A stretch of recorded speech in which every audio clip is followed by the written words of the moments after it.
Oh man, did you sign up for YouTube TV? Not yet. You should do it, man. I'll Very do it. good. I'll do it. It's really cool. I like the user interface. My big thing is, how does streaming hockey look on my ISP? That's the big because thing. yours is what do you get? 20 megs down? Yeah. Yeah. Yeah. I feel like it's good. If there's any company that has figured out latency and streaming, It's YouTube. It's YouTube. Sling TV is garbage. Let's just put Sling that out sucks, there. man. Sling can go to hell. They probably will. For creating a service that makes you feel like you can cut the cord and still watch live sports. Mm-hmm. Yeah. Which is funny because they were first to market, and so that's how they gained a lot of subscribers, and then they were like easily surpassed by Hulu and they stole their name from a pre-existing company that already had Sling. Oh, really? Yeah. I thought you were going to say from the Billy Bob Thornton movie, Sling Blade. Yes. I'm going to kill you. I have such limited Billy Bob Thornton movie knowledge. I've seen Bad Santa. Yeah. And that made me not want to see Bad Santa 2. Oh, sure.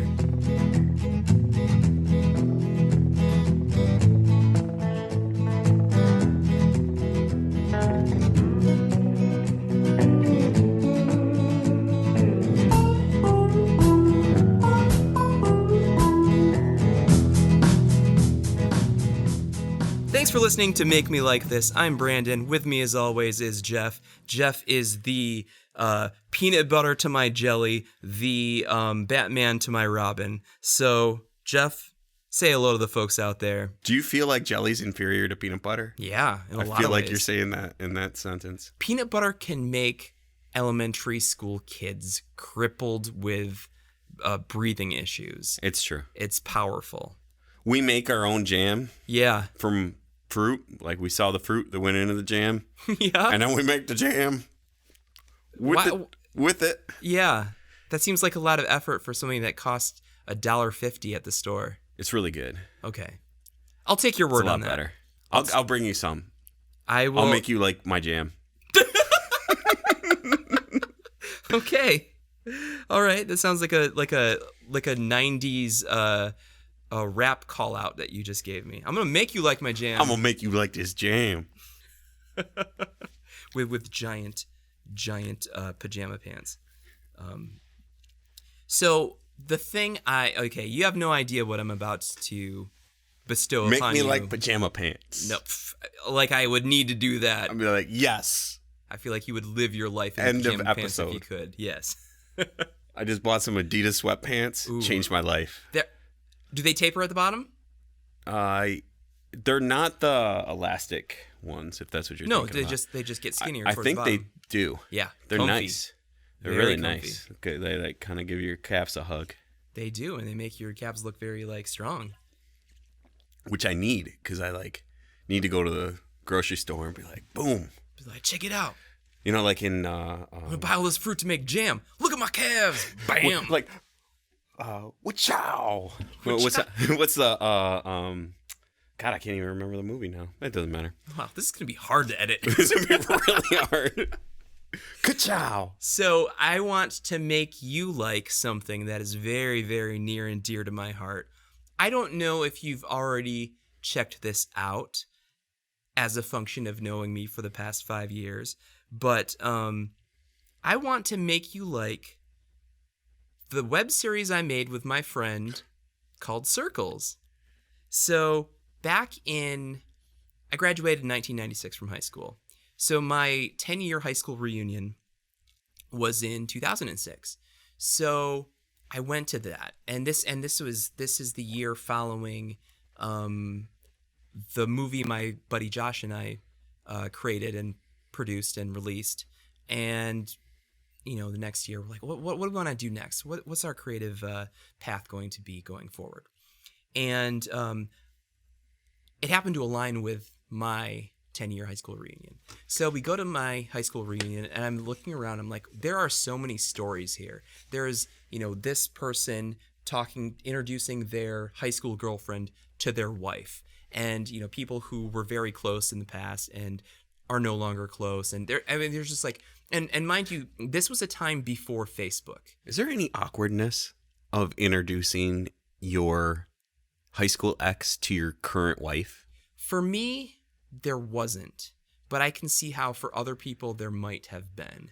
I feel like I'm more open, with my wife in our relationship, and like I don't feel like there's anything I would have to hide about, to and I didn't have any like real serious girlfriends in high school either. I'm guessing you so don't burn your exes either. Like you don't no. burn down with breakups. They're pretty really amicable. I think so. Yeah. I would characterize that as yes. Okay. Yeah, I would say that. Yeah. I don't like anybody not liking me, which we'll get into because that's a theme in the which I'm totally cool with. So go ahead. Okay. So I'm looking around. I'm like, oh my gosh, there's so many stories that could be told here and stuff. So I kind of went back to my buddy Josh, and I said, hey, I've got an idea. And at first, I don't know if we were talking about it as a movie, but as we started developing the story, it was like this is an episodic story that we want to tell. And this was, believe it or not, this was actually just before YouTube was becoming popular. YouTube was out there. It was before they were bought by Google. So there were a lot of little short clips. I think you're capped at either 10 or 15 minutes per upload. So I remember those days. Yeah. So you did 15-minute shorts? Is that what you ended up doing? No, it's not actually. We actually didn't even use YouTube as a distribution channel originally because we would have. I mean, all of the episodes we did were 22 minutes. We wanted to adhere to the standard broadcast television sitcom. In case it got picked up. Well, yeah, ultimately, but also to show ourselves that we could do it, and that's kind of a template that's been out there and sure, I guess that makes more sense, with, right? Yeah. So, you always have in the back of your mind that this could get picked up, and you want to have industry standards for stuff, but then at the same time, you want to make the industry standard format so that you know that you could do it. Ideally, I think that resonates with me as a really valuable objective to have to making something. Because you know that you can control that. You can't control and it's also it also gives us a target and a benchmark, right? Like as we're forming the scripts and everything like that. So be better than Big Bang Theory. That's what you had as an objective. Yes. So I kind of had an idea of a plot, and a lot of it is sort of my character is a little bit like me, so that kind of informed a lot of the script. He never leaves the town that he grew up in, right? He's still there. He's very much governed by wanting people to like him, and building relationships and stuff like that. So there is a lot of me that's in this character. And what's funny was after the show was released, people who I went to high school with would watch it and message me and say, hey, thanks for including me in this, when it wasn't about them. So there was a oh wow. Yeah, there was a not directly about them anyway. Did you get anyone saying, hey, listen, asshole, if you write my character like that any further, no, I'm gonna come give you a whooping? It was all, we shot everything, edited everything, and then released it. There was only 7 episodes, so for 7 consecutive weeks. So by the time people saw it, it was already all out there. Gotcha. And we were done. So the one example is a gal that I went to middle school, high school with and stuff, watched the show and emailed me and was like, oh, thank you for including that. It was so nice to see that moment reflected where I was sitting by myself on the wall at a dance, and you came over and said, hey, let's go dance, and we danced, and it like made my day and stuff like that. And I have no recollection of that, with that particular person. I know that you did stuff like that. Yeah, for sure. But I didn't but it was funny that sparked that memory in that person who then assumed that was about her. And there was other instances of that were pretty awkward and uncomfortable, but ultimately they were complimenting it, not disparaging it. So it was. And do you feel like it's like her saying that makes it truth? In a way, yeah. Well, and no matter what you intended. Yeah, and I wouldn't, if there was a happy circumstance like that where it serendipitously became a good memory for that person, I'm not going to crap on it and say, actually no, I don't remember that, and I don't remember you. You need to put your artist hat on first, like a Kango. I would love to have one. I need you to buy me one at some point. So, much of the script was informed by me and who I felt like I was in high school and my group of friends and my relationships and just seeing a lot of that play out in other people's stories at my 10-year reunion. I was like, for every story of mine, with this person, with that person, with this person, there were 100 other of those in the room. Yeah. And I was just like, this is a TV show. So I've seen them. I remember. Have you seen all of them? I have. I don't know if I've seen all of them. So, and my recollection of them is to like a laundromat scene, I think. Yep. That's what sticks in my head. I must have enjoyed it or thought it was awkward or something. There's a bunch. So, or it was repetitious. Yeah. So we had locations throughout this city that my buddy's parents owned. So there was a laundromat, there was a dining hall and like a Hallmark shop and stuff. So we kept going back to those spaces to film scenes, just kind of like those are, locations that we can control the environment and minimize interruptions and stuff and really just have it as a set. And not have to worry about like people chasing you out of places. And not have to pay for it, really. And not have to pay for it, yeah. Yeah. So the I really like in preparation for this episode, I went back and watched them. All of them? For the first time probably in 8 years or so. Jeez. Okay. So there's a lot of stuff that I don't remember, and I go through these like phases of like it feels weird to watch myself, and there's a lot of things that I watch and I'm like, oh my gosh, sure. I would have made an entirely different decision now. You almost have to be in the mood for nostalgia or just like click in there without just be in the mood to not be self-deprecating, right? But there's something that comes up and it'll make me laugh because I forgot about it and it was like really funny and the person's delivery of it was really funny, or it reminds me of what all of the mistakes before that and the gag reel and everything. The experience filming it. Yeah, probably exactly. The interactions with people that didn't make it into. Yeah, for sure. So like the whole thing cuts back and forth between 1997 and 2007. So every episode opens with prom. So when we were doing improv and my buddy Josh, who I did this with, he was in my improv group. And there is this game that we did in improv, which is informed by a 1950 movie called Rashomon. Rashomon is a movie where it shows the same scene in its entirety from each different character's perspective, from their point of view. So you see the scene through the lens of one of the characters, and you get a good understanding of what it is. But then it cuts to black, and you see that same scene again from the next person's perspective, right? What did that recently? I mean, a lot of stuff. A lot of sick. Fresh Prince of Bel-Air did that one time. I enjoy that. It's a really good storytelling vehicle. Orange is the New Black kind of did that. Oh, did they? But no, continue. Okay. I stopped watching Orange. Oh, I did too. And after 2 seasons. Yeah, same. I don't know what it is, but it seems like when these long running things, everyone seems to have like a clear like, yep, it was season 3, or it was season whatever. But. Well, it becomes watered down at that point.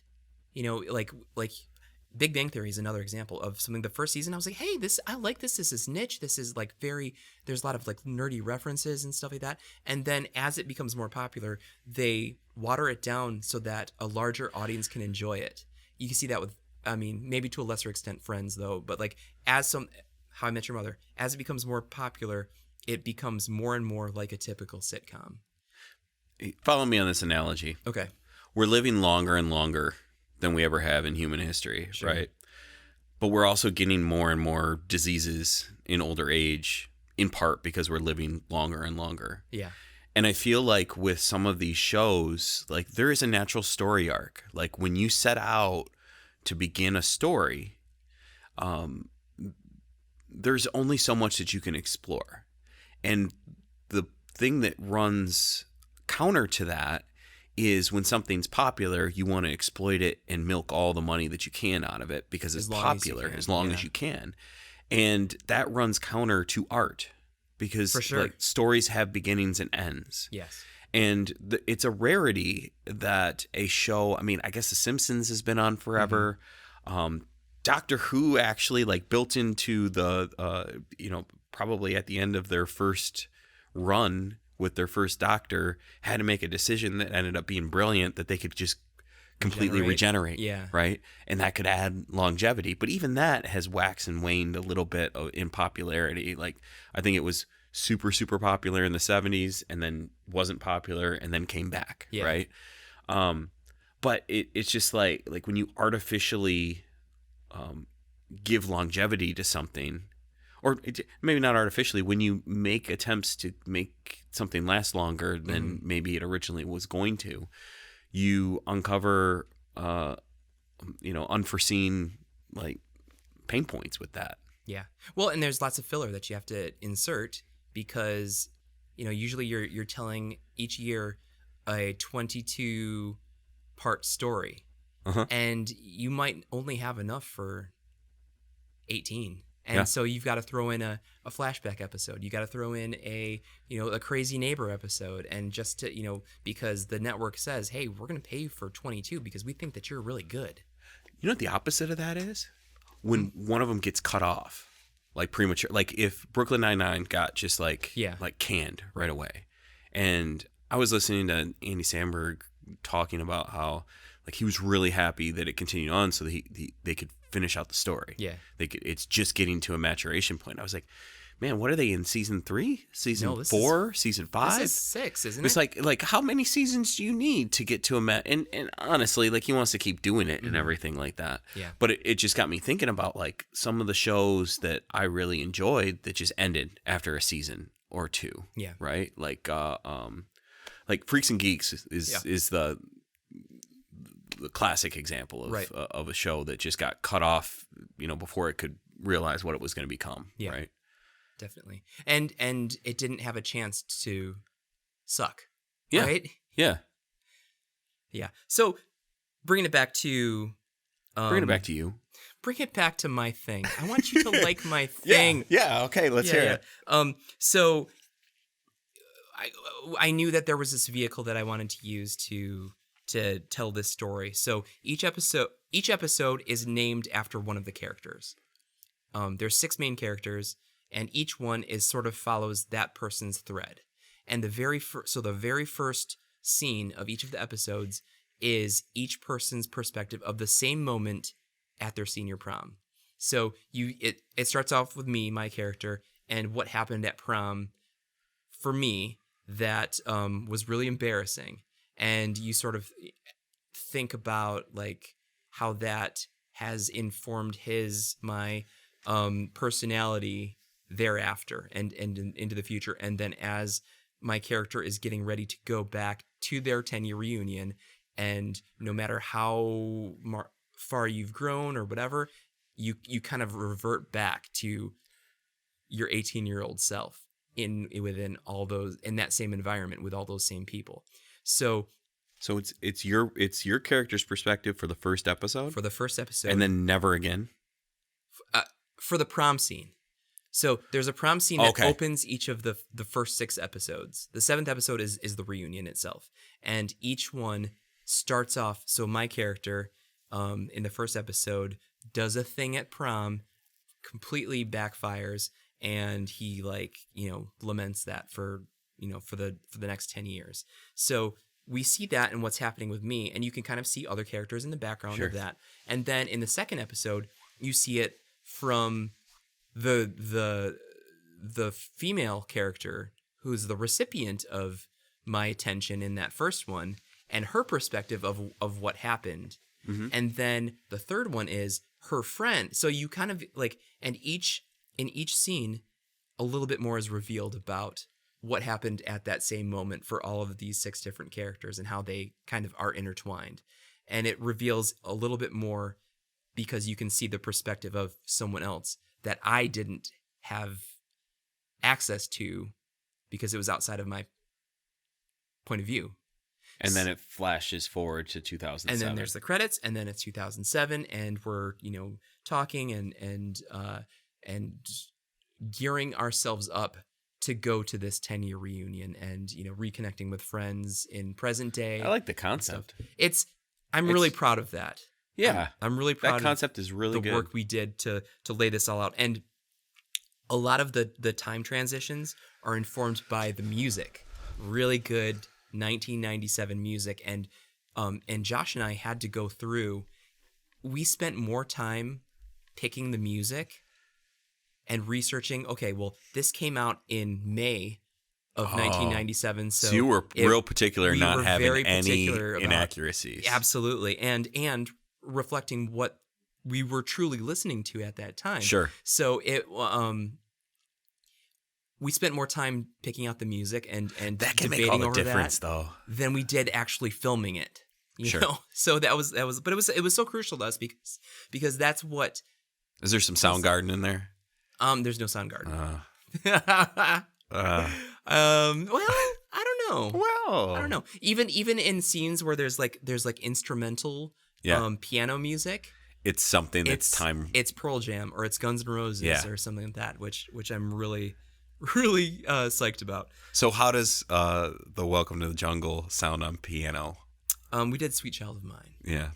I knew you probably very did. dainty and very pleasant. Sweet Child of Mine is made for piano. Welcome to the Jungle would be my jam on piano. It would be. I would love to hear it. I bet you it's out there. Yeah. Let's look on YouTube in a little bit. So I like this concept. Yeah. And we had notes and we drew out kind of like the investigation of JFK's assassination, where we're drawing lines back and forth, and this person is here and this person is here, and then trying to stage it so that it plays out in these different flashbacks. So while I recognize that and myself included, the acting isn't the greatest and the audio is a little problematic. This was our first time doing it, and we really set out to do it, and we did it, and that's what I feel good about, is we had this idea, we had this vision, we spent time to develop it, and then it's out there, and I really, so the writing, the storyline, I really am proud of that, and creatively, I think it's the thing that I'm the most proud of. So does it end up being that people didn't think it was as embarrassing as you thought it was? Is that kind of the outcome? You want me to spoil the? Are you talking about the? I'm just curious. I always try to think about that. It was can I predict in an area of where it's gonna go? If the premise is based upon. You had this embarrassing moment and it's from your perspective and it's leading the first episode off of what would be human and what would be intriguingly human about that. No. Good. It's not. Good. It's not. I had a very clear vision of how I wanted it to end. Yeah. And I wrote backwards from there. Cool. My buddy Josh and I wrote that. I kind of did an outline, and then we'd get together and we would just write and challenge each other and question, pick things apart and ultimately improve it. Right. So I'm really psyched about how that turned out. And there were a lot of challenges that we had in this. That this town is not a entertainment hub by any means, so getting actors was really hard. We had to go to the local talent agency, which was really just a modeling agency. So we had to pick people who we thought we would. We did like screen tests and stuff like that. We thought people could just be natural on camera and stuff, and then we worked with them to kind of get into their character and take direction, and they did a great job for no experience. Yeah. So there was that. I mean, and anytime you're dealing with college kids, there's like crazy schedules and stuff. There were times that we had to rewrite a scene on the spot because we got there and someone forgot to show up or didn't want to show up or whatever. So I think the 7th episode didn't turn out quite the way that we wanted because not everyone showed up. And so we had to really we've got this place, and we've got the time. We need So to do you actually something. had a place that wasn't Josh's family business. Not for the no, but You had for a limited, all of the other stuff that had to be in place. Yeah. We had rescheduling it was just not ideal. Yeah. So it's like, can we make this work with the people that we have? And you're paying those people, right? Or no? No. No. We did not. We used copyrighted songs. We couldn't charge anything for we didn't Sure. charge. We just uploaded this and said, here's a story we want to tell, and we want people to enjoy it. Yeah, you weren't trying to make money off it.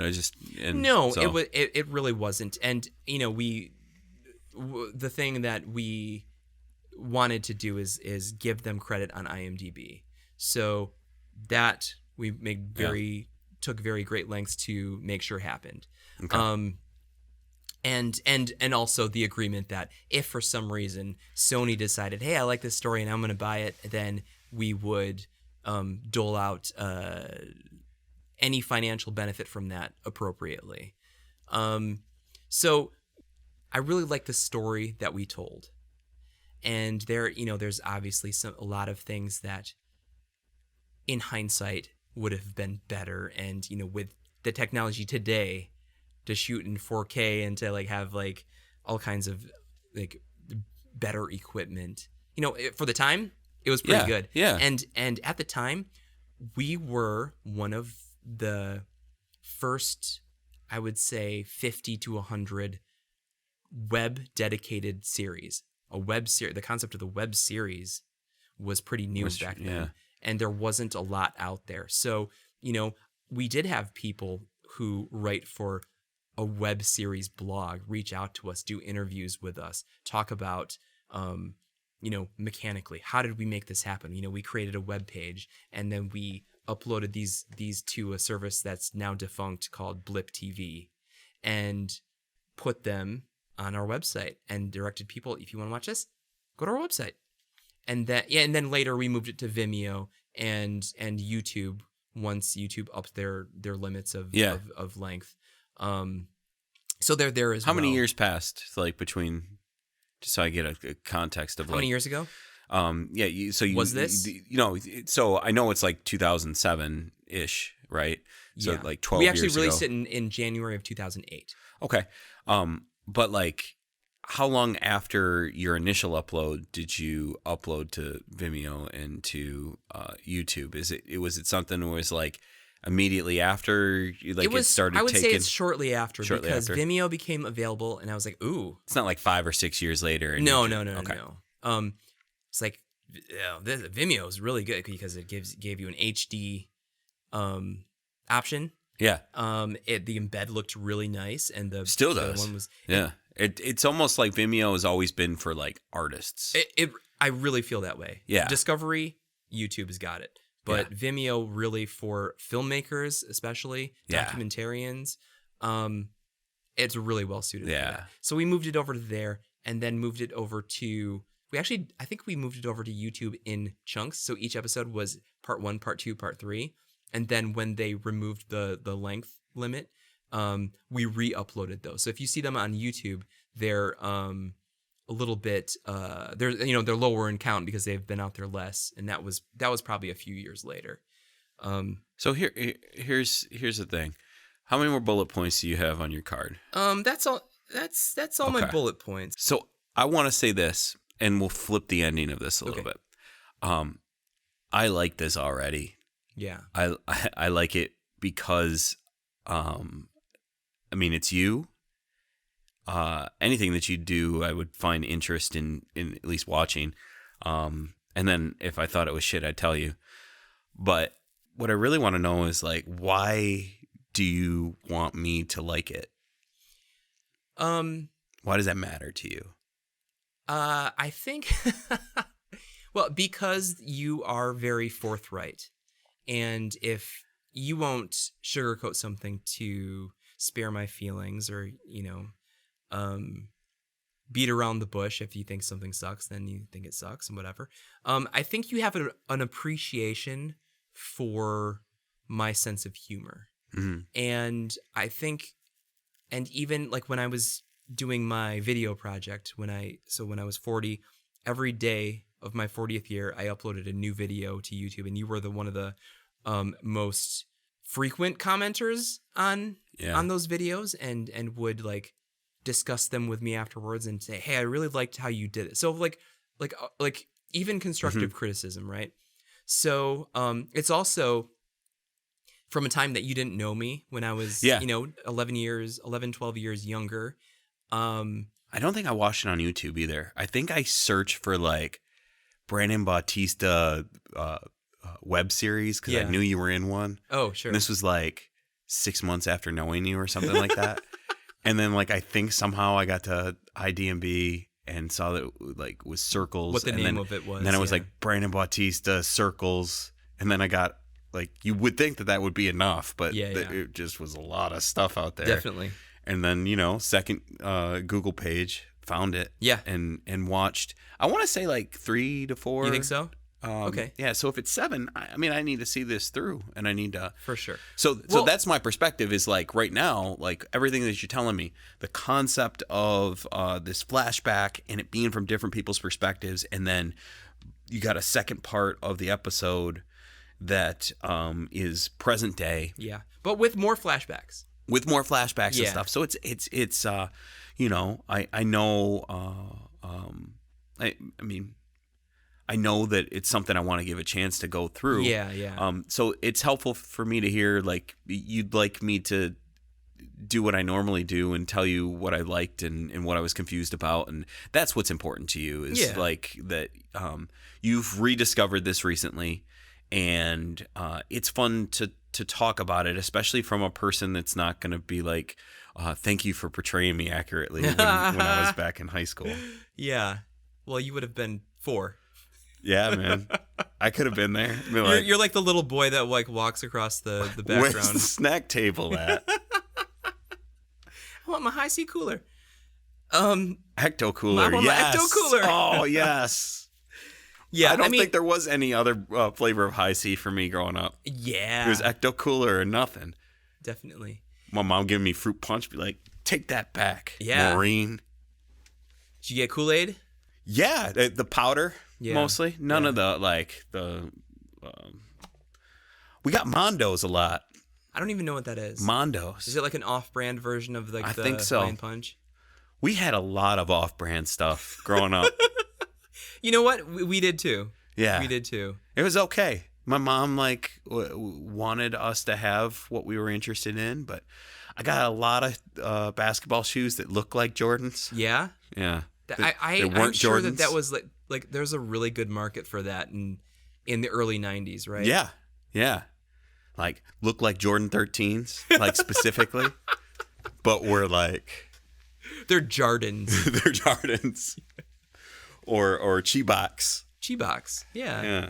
Shaq had really affordable. I had, like, name brand Reebok Shaqs. Yeah. Because they were like $40. Right. And my mom was like, these are Shaquille O'Neal's. And I was like, oh, he's a good basketball player. If I play in this, I'm going to be able to break the backboard. Yeah. Isn't that funny? Isn't that funny how a person's attachment to something makes you want it more, regardless of the quality of it? That's why That's why Jordan's a billionaire.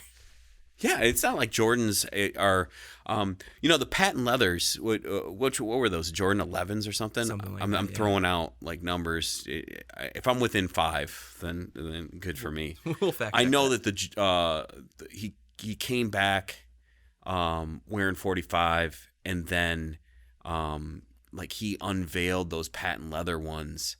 Was it in a playoff series with Orlando Magic or something like that?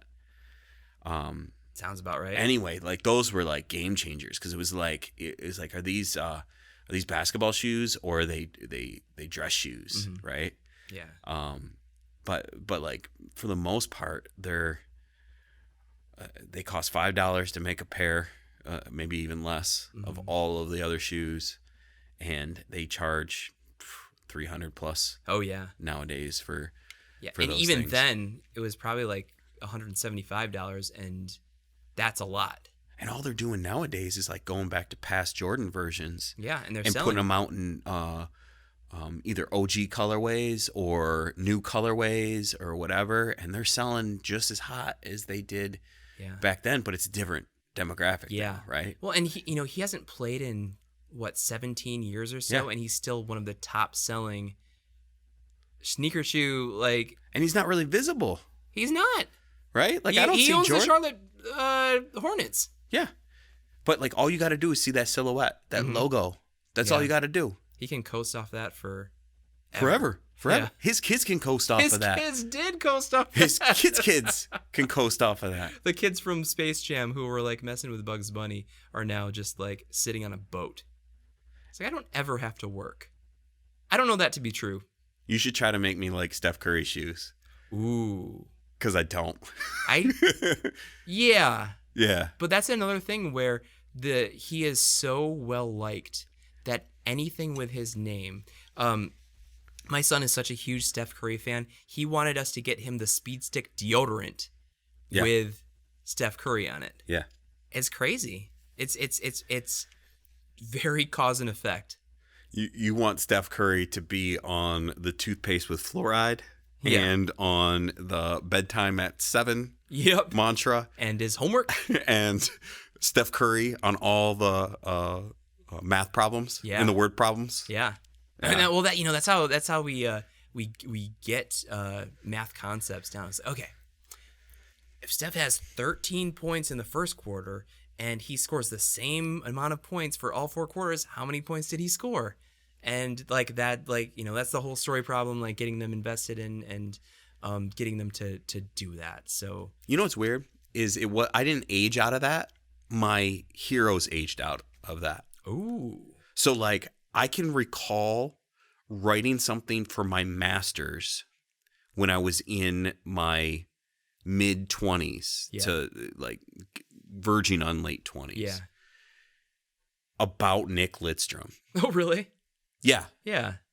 And just about like, a model of integrity and leadership, and like using very adult language to describe, a person that, for all intents and purposes, is just an entertainer, right? But you're not a kid at that point. I'm not a kid. You're an adult. I'm late 20s, and I'm applying like pseudo adult logic towards it. But I remember my professor being like, I don't necessarily understand the choice. Yeah.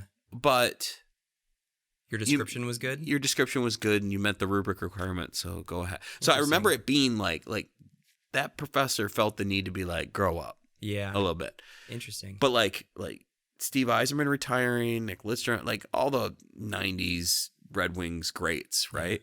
Like they aged out, and then all of a sudden I've got a different perspective on how I look at professional athletes and professional sports. Yeah. And it's much more nuanced, my enjoyment of it now. Mm-hmm. But it's not the magical, like, I will follow you to wherever. And still like rumors come up about like Steve Yzerman could become the next general manager of the Red Wings. And I'm like, oh, good. Yeah. He needs to come home. That doesn't go away. Like, dude, he's from British Columbia. Right. Like, but yeah, it doesn't. You latch on to that. Your heroes are your heroes. They're always there. Circumstances change to where it's less visible, perhaps. But that affinity that you had for that person, and that like fanaticism that's attached to when you're at the perfect age to just follow that person to the end of the world and adore anything that they do. Right. Like, you lose some of that with becoming an adult and you know, dealing with adult problems and everything like that. But at least in my experience, it's never fully gone away. Yeah. Well, and for me, it changed when the athletes, when I started being older than them. You know, like I'm starting to get there now. Yeah, Jimmy Howard's my age. Is he really? Yeah. And he's ready to retire. He's 30. He's retirement age. He's 33. Right. So yeah. Right. For me, it was like 8 years ago. Like, I was like, oh my gosh, the people who are my age are retiring because they're too old to play a professional sport. When Zetterberg retired, I was thinking that. I was like, man, he's not too much older than me. Right. Like, he's 36 that's or a 37 sobering or whatever. moment. Is like, and really, like, and as someone who really likes college athletics, it's a lot different when these kids could reasonably be my kids. Your kid, right? yeah. Like, technically, I could be a parent of one of these people. I have classmates I graduated with who have freshmen in college. I don't think I'm to that point yet. No, I'm not. But it is weird to like for some reason I don't even think about it with college athletes because their faces change so frequently and they're always the same ages. They're always like late teens, early 20s. Right. Whereas like those professional athletes can stay with you for generations, right? Yeah. 20 years. 20 years. Yeah. And something that's like so firm in your universe. Right. Even as they deteriorate and they're not what they were. Even as they have like accusation after accusation and they're arrested and removed from society. That makes a difference now as an adult. Like I can distance myself. Like it comes out tomorrow that one of my heroes was up to no good, and then I'm gonna be like, would you drop him? I'm gonna be like, you gotta go. What if it was your is Iserman your like pinnacle, like? Yeah, my childhood hero. So if it came out that it'd be tough, but I'd have to. Woman abuser and everything, and ooh, that would. I wish that to not happen. So right. Here's what I wanted. Okay. Here's what I want out of this. I want you to go. Ooh. You okay? I got like all sorts of mucus going places. You're getting verklempt. Oh, I don't even know what that means, but yes. I don't either, to be honest. Sounds like the chastity conversation again. I want you to go to Vimeo to watch all 7 episodes. Not at a time, but maybe over the course of a week. Specifically Vimeo. Well, that's the easiest place that I can direct you to do it. Okay. Vimeo.com/channels/circles. And then it's got a playlist of all 7 episodes and a gag reel, which is very pleasant. I very much like that. It's enjoyable. Yes. I would like for you to watch all 7 episodes and tell me, from a pure entertainment perspective, did you like it?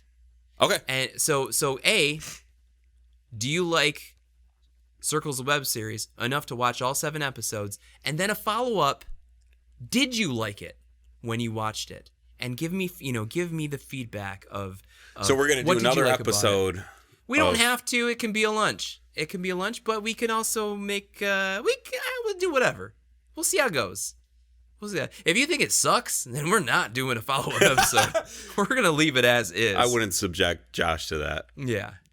I don't know him. No. He generously allowed us to use one of his songs for the theme song to this podcast. And that's why I appreciate him so much more than you, that I wouldn't want to let him down. He's a good dude. Talented guy.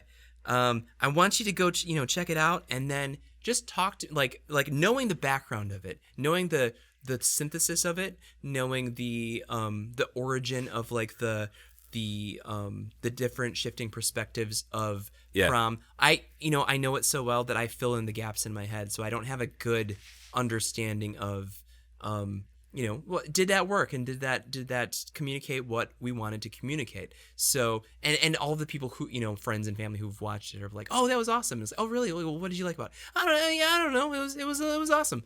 And not really giving any critical feedback and stuff like that. So I feel like I can count on you for that kind of things. What did I like? What didn't I like so much and stuff? Could do that. Yeah. So do you like Circles, the web series, enough to watch all 7 episodes? Yeah, absolutely. I'll watch all the 7 episodes, Yes. and I like it enough to talk about you. Okay. Or talk to you. Yeah. I'll talk about you. You can yes. Yeah, I'll talk about you with you. Yes. And you need to make your sons sit and watch it with you so that that's the circumstance? No. I don't want to do Otherwise, that might not happen. that. There's probably one bad word in it that I don't want them to be What subjected episode? Is it in the first episode? to. Probably the 6th. It might be fun for me to snap a video of him watching this thing. Like, who's that? Is that Brandon?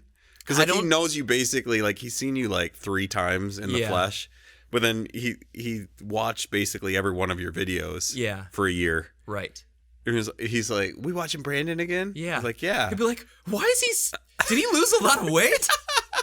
Did he turn less gray? He's so pretty. His things right now is he's so cute. He's not saying so pretty anymore. He has so much less anxiety. I'll come out in the morning and that boy will go, Daddy, you look so cute today. And I was like, oh, nice. Thank you. That's nice. Yeah. Well, speaking of him, you got to get home to him. Let's wrap this up. Thank you for listening. I'm Brandon. That's Jeff. We'll talk to you next time.